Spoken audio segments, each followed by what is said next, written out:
I just want to do God's will. The kind of revolution that the world needs is a Christian revolution. If you want a miracle, you've got to expect it to happen. You are the recipients of God's grace and God's blessings, and you rejoice in that reality.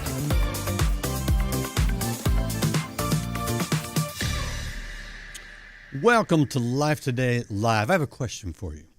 If you wanted to get married and you hired me as a wedding planner and my plan was that you not get married, what kind of wedding planner would I be? Or maybe you're wanting someone to help you plan your retirement and I came in and said, here's my solution. Never quit working until the day you die. Not much of a retirement planner. Well, there's an organization that calls itself Planned Parenthood that I've always thought, your plan is to not be a parent for so many people. It's kind of a little dishonest if you ask me. Well, we're going to talk about some issues today surrounding abortion. And my guest is Bradley Pierce, and he's the president of an organization called the Foundation To Abolish Abortion. That's the kind of directness that I appreciate, not trying to hide what he's doing. He's very upfront about what he's trying to do.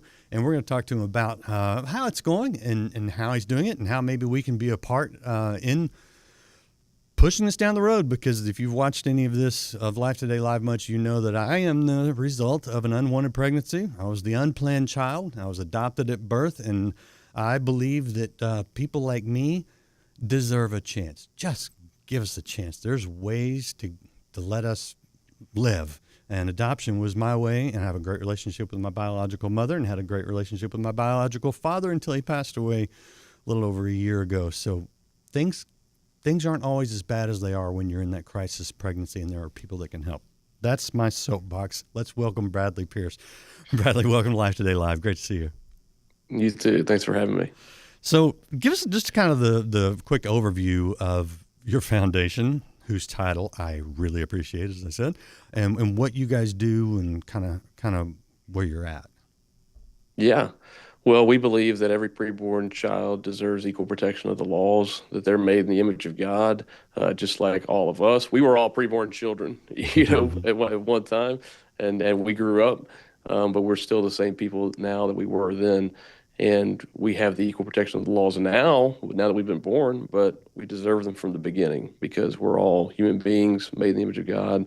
And so that's what we stand for. So we are involved with law. I'm an attorney, and we're involved with law and legislation, policy on that around the country. We call ourselves abolitionists, again, trying to be just upfront that we're not just for life in a generic kind of way, but we want to see abortion abolished, criminalized, equal protection for every single child, make abortion illegal. That's what we stand for. Yeah, you're using a term that I really think is apropos because if you study the history of the United States, especially in the 1840s, 1850s, you will see how slavery was this ongoing debate. There were, compromises in legislation.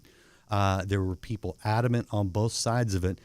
And you really had a situation where a whole class of people were being dehumanized so that they could be treated as property and in many cases killed without consequence. I think the parallels are striking to where we're at today with abortion. Absolutely. We have, abolition of slavery is a great evil in our land. And in our generation, we have another great evil, and that's abortion. And there's over 70 million reported, killed, since 1973, just in the United States and across the world as well. And we believe that just like God abolished slavery here and across a lot of the world, most of the world, that God can do that with abortion as well. And just like, at one time it seemed impossible that we would ever abolish slavery. Yeah. Same thing. People think it's impossible that we would abolish this, but God can do impossible things or things that seem impossible to men. So what's your take, when the Supreme Court pushed abortion back to the states as a states' rights issue, which I see from a legal standpoint. Don't know that I like it because they did the same thing with slavery, and then that really didn't work. And frankly, I've come to the point where I'm like, when it comes to life and death, I don't know that it should be a states' rights issue. And of course, the Democrats, for the most part, were trying to push to legalize abortion as a federal issue. I would rather abolish abortion as a federal issue, and I'll be upfront about that. Where are we in sort of the states' rights era when it comes to abortion?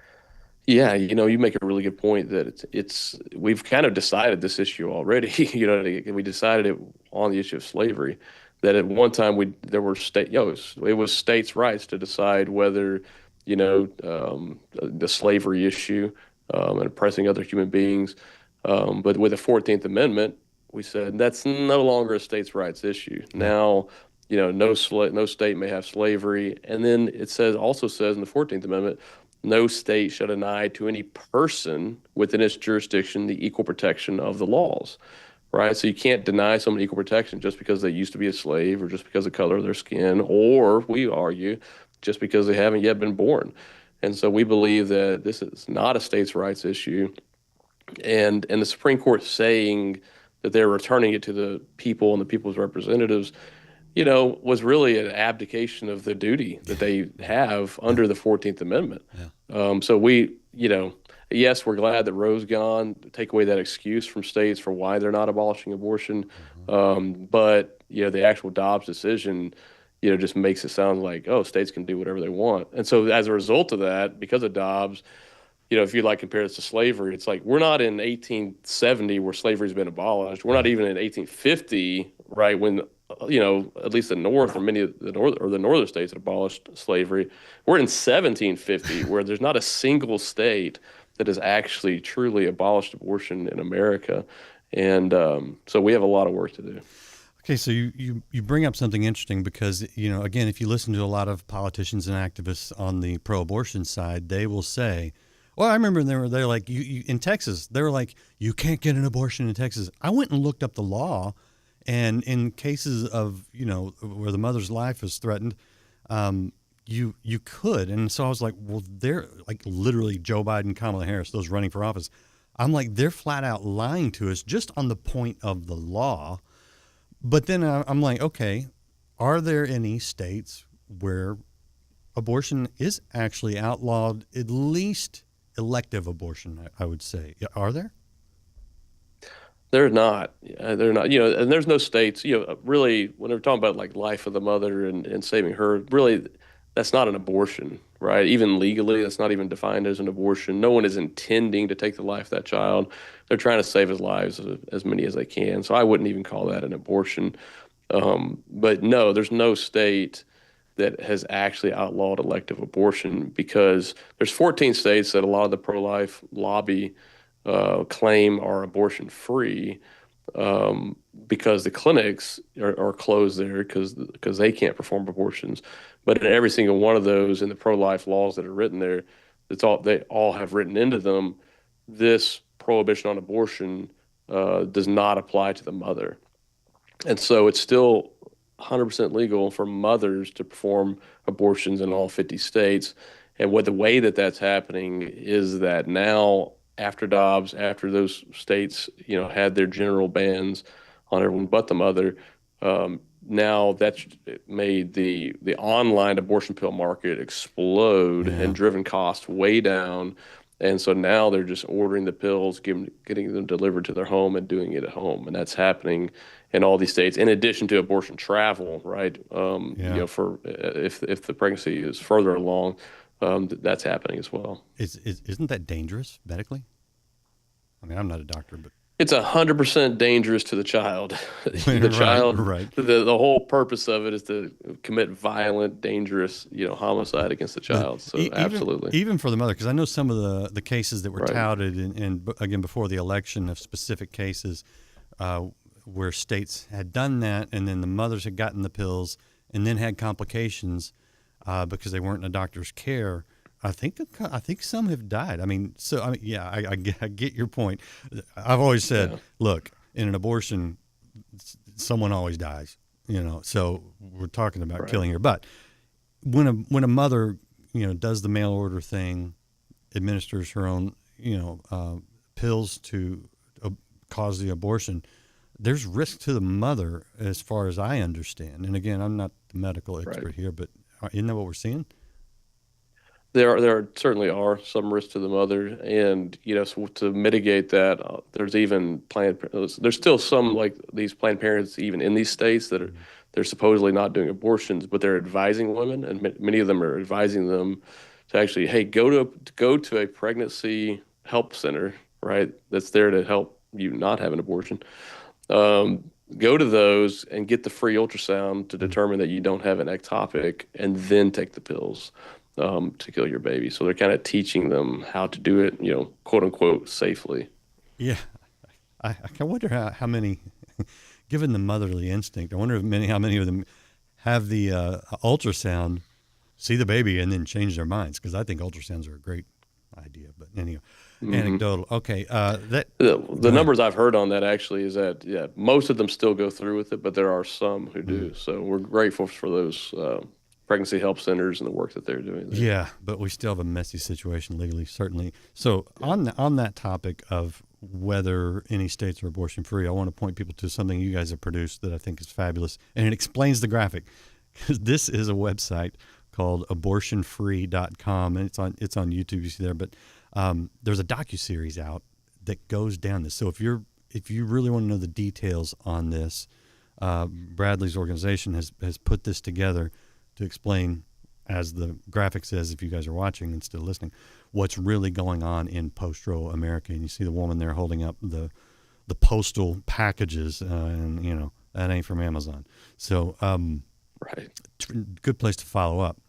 What are you seeing right now? Because you talk about legislation. Are you seeing any trends? Are we making some positive progress? What needs to happen? Where are we in the legal side of things? Well, we kind of have two different, on the anti-abortion side, it's become two separate movements even. There's kind of the pro-life lobby who keeps, introducing bills that really just kind of regulate the who, what, when, where, why, how of abortion without actually abolishing it.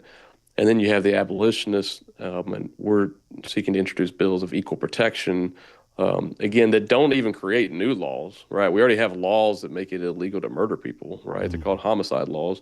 We already have homicide laws. And so our bills just say, hey, just take homicide laws we already have and just say they also apply from conception, from fertilization. And so don't even create a new law, right? We already know how to protect the lives of people, right, with law. We have those laws. Let's just make sure they're protecting preborn people too. And so that's what our bills do. We're seeing a lot more energy on that. We've been introducing those since 2016 around the country, and we're seeing this session that may be up to 20 states that introduce. I think 8 have already introduced bills so far, okay. But we're expecting a lot more here over the next few weeks. So there's a lot of I think a lot of people thought after Dobbs, hey, we dealt with this at least in the Republican states. But we're actually seeing abortion numbers there as high as ever, and nationwide abortion numbers are higher even than they were a decade ago, well before Dobbs. And so, these like just kind of regulating the circumstances of abortion has not solved it. And we've been saying for a long time that it wouldn't, and now people are seeing that that's true. And that points to an argument that a lot of people have made, which is, you can change the law, but you have to change the hearts of people. And I recognize that that's a lot of times a bigger challenge. What have you seen anything that's effective in changing people's minds so that it doesn't matter what the law is? Yeah, those things go hand in hand, right? In fact, trying to change the law is also what creates the conversation that ends up changing hearts and minds. So we believe in doing both at the same time. We are focused more kind of on the legal side, but certainly that's a big part of the cultural conversation as well.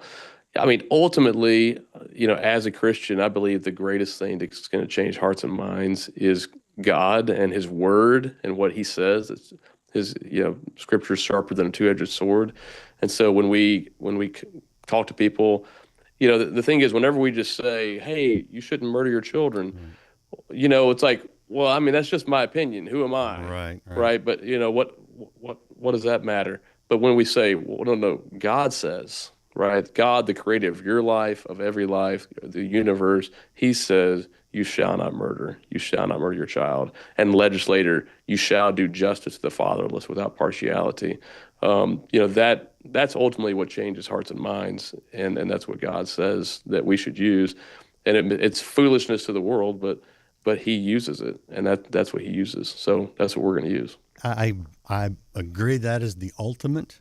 I do have a question, however, for those who do not recognize God. They do not recognize, the Bible as any kind of authority, because we do live in a culture where it's not as recognized as it used to be. Do you lean on science? Because here's the wild thing: science agrees with us. Right. Again, all those things, all the science is God's, right? And Right. Human rights, logic, all of those things belong to God. So we lead with what God says. Ultimately, that's what matters most. And whenever you have the best weapon in the world, yeah, you don't just lay that down just because someone says they don't believe in it. Right. Yeah, so we use that and we say, here's what God says, and everybody's hearts. They know deep down, they suppress the truth and unrighteousness, but they know that God exists. And so they may choose to suppress that. But yeah, we also talk about then the science and the law and the history and logic and all of that, all of which affirms, that this is wrong and that this is a human life and that this leads to, destruction in our society and ultimately the judgment of God. It's interesting from a legal standpoint again, that there are states, I don't know, maybe how many do this, but if a woman is pregnant and you commit violence against that woman and it results in the death of the child, you are charged with homicide, which is this whole legal problem for the pro-abortion movement. And I know there's some pushback on that. Has that helped in any way kind of at least further the argument? I believe the last I counted, there were 38 states that had laws that what you're talking about, either calling it especially homicide or calling it feticide. And yeah, it's one of those like, wait a second, why is it if a man or even some other woman, hurts a pregnant woman and causes the death of her child, that's a crime, but it's not a crime if she does it to herself. And ultimately, it's because of the pro-abortion argument. Ultimately, the pro-abortion argument, at the end of the day, it's not just that, it's not a human being or it's not a person. The pro-abortion argument is even if it is a person, right, the mom's rights trump the baby's rights. And so it ultimately comes down to that's why so many people are like, well, wait a second, this mom, she's pro-abortion, but she just called it her baby. Right. It's like, well, because the pro-abortion worldview is the mother determines the value of the child, right? The mother determines the value. If the mother wants the child, then that child is valuable and, that's wonderful, let's have a baby shower. If the mother does not want the child, okay, well then the mom's rights trump baby's rights, and she can discard that just like trash. And so that's what they're consistent with that. So we have to be consistent that no, this is a life made in the image of God. It needs to be protected like all other life. And that's why whenever we write bills that just regulate it, like healthcare, and treat it like a legitimate industry, we undermine our own arguments. And so that's why we have to stay with the argument of equal protection. When I hear that argument, I just hear the slaveholder or slave owner, gets to determine the value of the slave. It's a human as property argument. And, what's wild to me is you walk around any city, any streets and say, if you'd been alive during, in 1860, would you have opposed slavery? Oh, of course I would. I'd have stood up. I'd have, hello, we're doing the same thing to another group of people. And it's not based on the color of their skin or the origin, their ethnicity. It's based on the size, the point of life in which they're at. But it's just, I don't know, man. We gotta. I guess we got to keep fighting, and it feels like one you'll never win completely. But I guess they thought that about slavery at one point too, and we won that one. What does the average person need to know that they can do to help in this cause? Because I think the average person feels pretty helpless. Absolutely. The first thing to do is to educate yourself, and that's why we produce the docuseries Abortion Free, for people to find out what's really going on, why is it going on, and what we as Christians should do about it. And so we encourage everybody to go watch that, abortionfree.com. It's just 25, 30-minute episodes, so easily digestible, but it really gets in. And it's not like your talking head docuseries or documentary. Those are good too. But this one follows Megan Gibson as she goes around and talks with pro-life leaders and abolitionist leaders. She orders abortion pills. She talks even with a pro-abortion attorney on the phone who tells her, yeah, it's legal to do in your state, even though she lives in a so-called abortion-free state. All of that, it's really very powerful. And so I hope people go watch that and educate themselves and learn what they can do. That's the best thing. And then for pastors, I would say pastors, you could do a screening of it with your church, but you need to be talking about this. This is one of the most important issues of our day. This is the reason, because we're failing on this issue and not being salt and light on this issue. This is why we're seeing, one of the chief reasons we're seeing so much judgment in our country. And we can deal with the symptoms of the judgment all day, but this gets right at the heart of it. So there's a whole lot more people can do, but that's a good start. Just for clarity, you said 25, 30-minute episode, 25 episodes, 30 minutes each, or their episodes are 25 to 30 minutes? No, the episodes are 25 to 30 minutes long. Okay. Yeah, sorry. I thought that. There are only 6 episodes. Six episodes. Okay. All right, great. All right, so as far as the organization, and by the way, the website for the organization, abortionfree.com, is the docuseries. The actual organization is at FAA.life, which is like a .com. It functions the same way, but it's a .life. Right. So if you want to follow up there, this is what the website looks like, and you'll see the Foundation to Abolish Abortion, because Bradley and me and others like us are convinced that it doesn't need to just be, better regulated or managed, but it needs to go away. How do you feel with the recent inauguration? Because Trump is not, I don't know, he's interesting. I wouldn't call him like the strongest pro-life president ever, but yet he's probably done more in that regard. So it's a little bit weird, but it's definitely a whole attitude shift from the previous administration. I don't know. Does that give you any hope? Ultimately, my hope's not in Trump, neither is yours. I get that. But sure, it helps to be going with the current instead of against the current. What are you seeing? Well, it's certainly better than the last administration. And I think he's doing a lot of wonderful things on a lot of fronts. On this particular issue, certainly his last administration, he did appoint the justices that overturned Roe, and they didn't, provide equal protection, but certainly did more than most. But there's been a lot of things that he's done in that administration, and then since then, and that have been disappointing, or even where he's even come out against some actual efforts to protect life. That's been very disappointing, and so that was wrong. I'm not afraid. Again, although he's doing a lot of great stuff on other issues, I'm not afraid to say that he's wrong on that. Needs to repent of that. But we're going to be putting together a letter and sending that over to him. Calling for him to do what's right on equal protection on this issue. And hey, God can do. We think He can abolish abortion. We think He can change the hearts of President Trump as well. And so that's what we're praying for. Yeah, and frankly, that wouldn't be that big of a leap, which is why, so if you're watching and you want to help in that cause, I'm assuming, Bradley, correct me if I'm wrong, that you guys take people's donations and support, which will help you lobby in Congress and with the president directly. Is that right? FAA.life. Correct. Yes, people can donate there. We're a nonprofit, and we'd be grateful for that. Okay, I do have one more question. I guess I saved the hardest for the last. Uh-oh. I know. You've heard it. And here's the difficulty I think a lot of people have, even a lot of Christians have, given the situations that, potential mothers are in. You want to help. You don't want to make things worse. But when you start to have laws that outlaw abortion completely, you do put the woman on the wrong side of the law. And so that's one of the biggest arguments in the pro-abortion industry is, what are you going to prosecute mothers now? And nobody wants to go, yes, we're going to prosecute mothers. How do you handle that? Because that's probably one of the toughest ones, I think, for genuinely pro-life or anti-abortion, even Christians, to answer.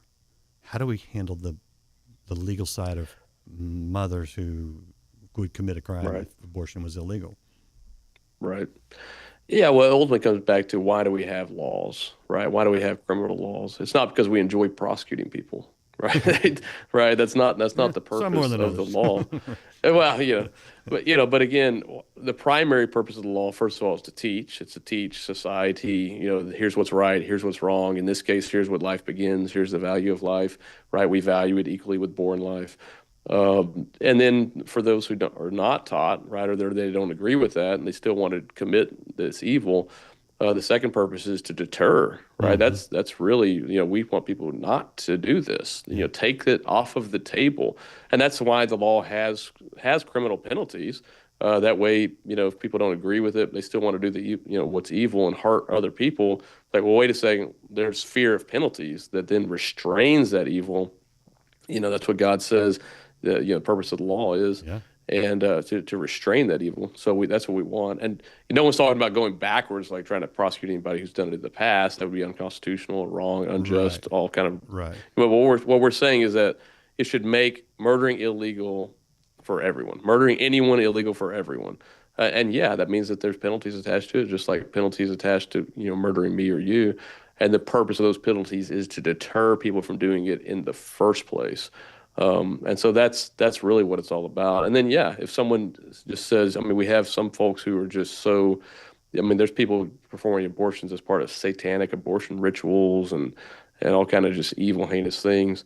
If the law did not, if they said, well, no, I'm going to do it anyway, even though it's illegal, even though there's penalties. Well, that's why there's law that then provides justice, to the victim, to their family.